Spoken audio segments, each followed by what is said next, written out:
Hello students, good afternoon. We stars example third.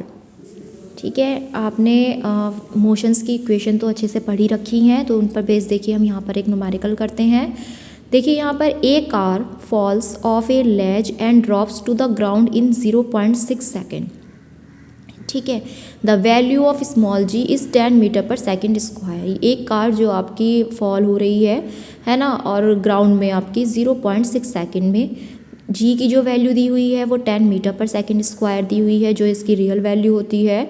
For simplifying the calculation, मतलब ये जो value आई है वो सिंप्लीफाइंग कैलकुलेशन की वजह से आई है। तो इसमें हमें देखिए क्या क्या निकालना है। पहला है what is its speed on striking the ground.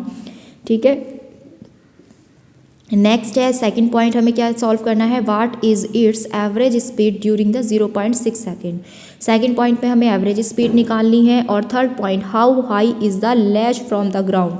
और थर्ड हमें ग्राउंड से लेज की हाइट निकालनी है। तो फर्स्ट पॉइंट में देखिए, क्योंकि जब वो गिर रही है कार आपकी, तो इनिशियल वेलोसिटी यू तो रहेगी 0। ठीक है, जी की वैल्यू आपके पास है, तो सबसे पहले जब स्पीड निकालेंगे तो स्पीड के लिए v is equal to u plus g t का फॉर्मूला लगा सकते हैं हम आराम से यहाँ पर। तो v इज इक्वल टू हो जाएगा 0 प्लस 10 इंटू 0.6, टाइम क्या दिया हुआ है 0.6 सेकेंड दिया हुआ है। तो v की वैल्यू यहाँ पर कितनी आ जाएगी 6 मीटर पर सेकेंड। ऐसे जब एवरेज स्पीड निकालेंगे तो u प्लस वी अपॉन में 2, u 0 है, v 6 है अपॉन में 2, तो 6 अपॉन 2, तो इसकी वैल्यू कितनी आ जाएगी 3 मीटर पर सेकेंड आ जाएगी। ऐसे डिस्टेंस ट्रेवल, डिस्टेंस जो h is equal to u t plus half g t square, तो u की वैल्यू 0 रखेंगे तो ये t भी 0 हो जाएगा। ऐसी है ना, हाइट रखेंगे h is equal to half g t square, इसकी वैल्यू पुटअप करेंगे, g की 10 है और t की 0.6 है, तो आपके पास इसकी h की वैल्यू आ जाएगी 1.80 मीटर। ठीक है, ये आ गया आपके पास, स्पीड भी निकल गई, एवरेज स्पीड भी निकल गई और आपकी हाइट भी निकल गई। आपको ये तीनों फॉर्मूले अच्छे से याद होने चाहिए कि आपको स्पीड निकालने के लिए v is equal to u plus g t का फॉर्मूला यूज़ कर सकते हैं। ठीक है, और एवरेज के लिए एवरेज स्पीड का तो ये फॉर्मूला मेन है, u प्लस वी अपॉन में 2। ठीक है, नेक्स्ट देखिए example 4। An object is thrown vertically upwards. एक ऑब्जेक्ट जो है वो आपका थ्रो फेंका गया है वर्टिकली अपवर्ड्स, ऊपर की ओर, and rises to a height of, उसकी जो हाइट हुई है इंक्रीज हुई है वो 13.07 मीटर हुई है। ठीक है, तो हमें यहाँ पर कैलकुलेट करनी है the velocity with which the object was thrown upward, कि कितनी वेलोसिटी के साथ ऑब्जेक्ट आपका ऊपर की ओर थ्रो किया गया है। और दूसरा है the time taken by the object to reach the highest point.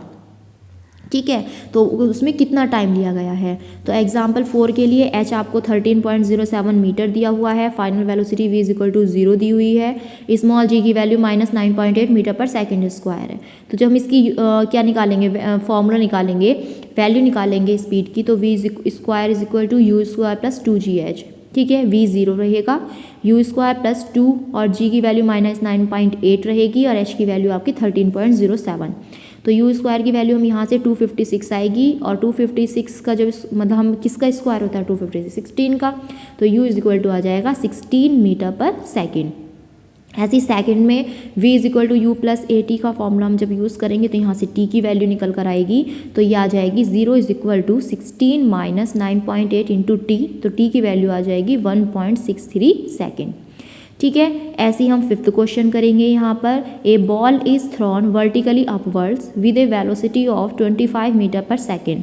एक बॉल जो आपकी वर्टिकली अपवर्ड थ्रो फेंकी गई है with a velocity of 25 metre पर सेकेंड के साथ, जिसमें जी क्या है 10 मीटर पर सेकेंड स्क्वायर दिया हुआ है। हमें फर्स्ट कैलकुलेट करना है हाइट और सेकेंड करना है टाइम।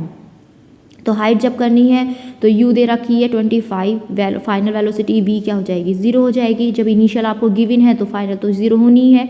तो देखिए if a body is throne upward, जब एक बॉडी आपकी ऊपर की ओर फेंकी गई है तो जो उसकी वेलोसिटी है वो बिकम 0 होगी एट द हाईएस्ट पॉइंट पर, where it reaches acceleration due to gravity. Small g क्या हो जाएगा -10 मीटर पर सेकेंड स्क्वायर, क्योंकि जब भी कोई ऑब्जेक्ट आपका ग्रेविटी के अपोजिट डायरेक्शन में जाता है तो स्मॉल g की वैल्यू हमेशा निगेटिव रखी जाती है। ठीक है। अब हाइट निकालनी है तो हाइट के लिए एच इज इक्वल वही v square is equal to u square plus 2gh का फॉर्मूला लगाकर वहाँ से एच की वैल्यू निकाल लेंगे हम। वैल्यू निकालेंगे तो आपके पास 31.25 मीटर आ जाएगी। ऐसी सेकंड पॉइंट में जो हमें यहाँ पर टाइम निकालना है तो टाइम के लिए आप यहाँ पर v is equal to u plus g t का यूज़ कर सकते हैं और यहाँ से टाइम की वैल्यू निकाल सकते हैं 2.5 सेकेंड।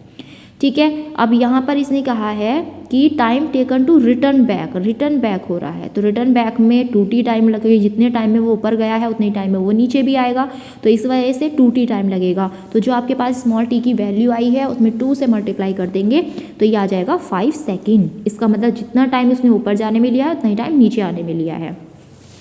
ठीक है। नेक्स्ट है आपके पास मास और वेट। देखिए मास जो होता है वो आपका किसी भी बॉडी की क्वांटिटी होती है, अमाउंट होता है। तो mass is the total content of the body which measure the inertia of a body. ये क्या मेजर करता है? बॉडी की इनर्शिया को। ये एक स्केलर क्वांटिटी है और इसकी जो यूनिट है वो होती है किलोग्राम।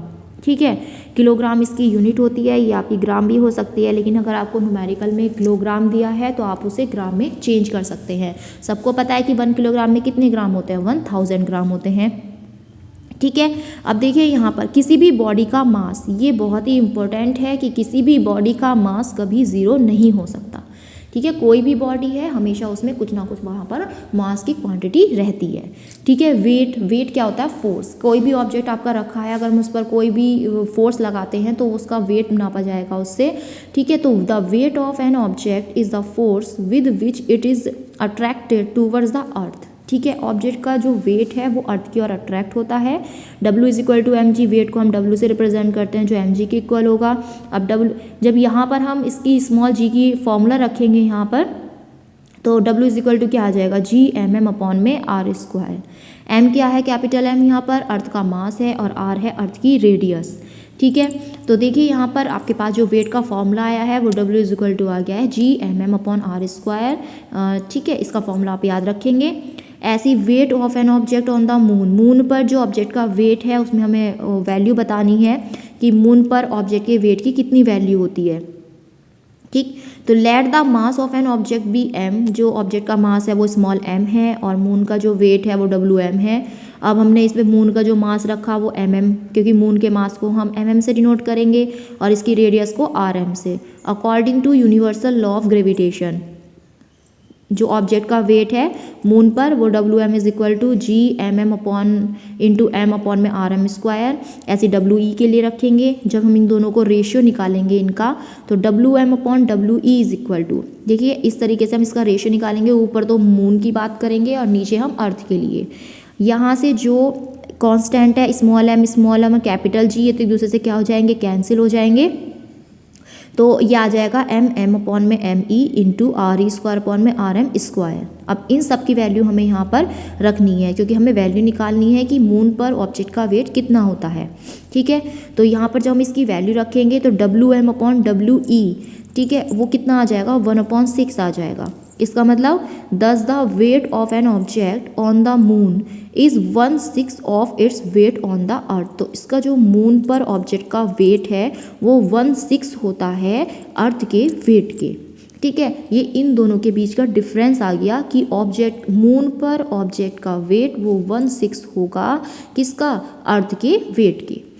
ठीक है, तो ये इससे रिलेटिव आपके पास न्यूमेरिकल भी आ सकते हैं कि आपको अर्थ का वेट दे दिया और मून का वेट पूछा है, तो आप ये वाला फॉर्मूला लगा सकते हैं Wm upon We is equal to 1/6। और We को इसके पास भेज देंगे तो इसकी वैल्यू रखकर, We की वैल्यू रखकर हम इसके मान यहाँ पर मून की जो वेट है वो हम यहाँ पर वैल्यू इसकी फाइंड आउट कर सकते हैं। ठीक है, तो इस तरीके के आप न्यूमेरिकल और फॉर्मूले अपने कॉपी में नोट करेंगे अच्छे से और उसे रिवाइज करेंगे। ठीक है।